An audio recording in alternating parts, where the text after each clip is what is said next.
Адилеттүүлүк үчүн айтып коюшубуз керек. Жогорку кеңеште бир гана Айжегитов аялын киргизип алып, калган депутаттар периштедей аппак болуп отурган жери жок болсо керек.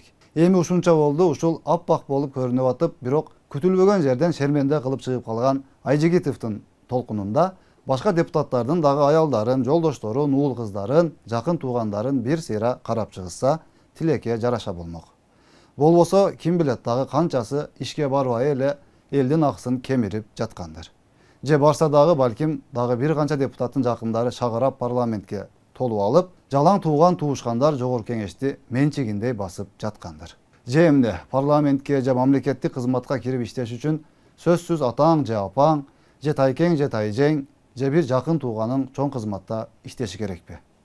Андай тууганың же жакын колдоочуң жок болсо, атеңдең бир карапайым эптеп талаада тиричилигин кылып жүргөн адамдар болсо, сен өмүр бою өзүң кызыккан, эңсеген мамлекеттик кызматка кирип, элге журтка мамлекетке кызмат кылып өнүп өссөң болбойбу?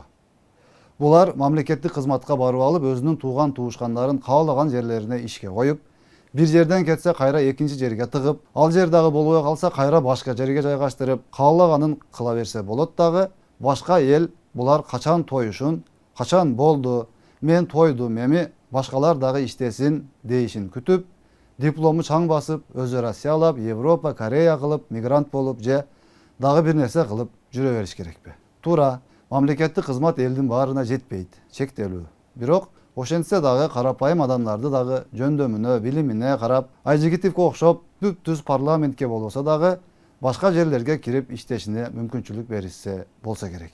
Бир чети карап көрсөңүз, коррупцияга каршы жүргүзүлүп жаткан саясаттын алкагында коррупция менен камалгандар жана алардын жакын туугандары кайра мамлекеттик кызматка бара албайт деген жаңы мыйзамдын негизинде жакынкы аралыкта бир топ орундар бошоп, ишке кире албай жүргөн башка мекендештерибизге жол ачылаар.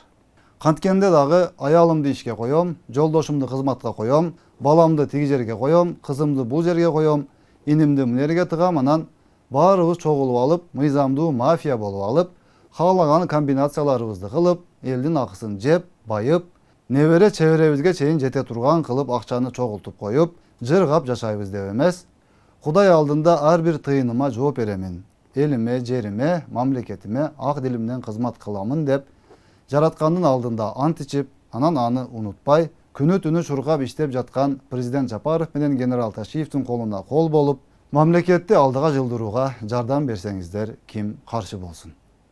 Эртели кеч уурулуктар ачылат. Кудай алдында, мыйзам алдында, тарых алдында, эл алдында жооп берүү бар экенин унутуп калбасаңыздар болгону. Куйтулуктун, уятсыздыктын, уурулуктун, ачкөздүктүн, өзүмчүлдүктүн жана элдин акысына киргендин акыры эч качан жакшылыкка алып барбаганын билбеген ким калды?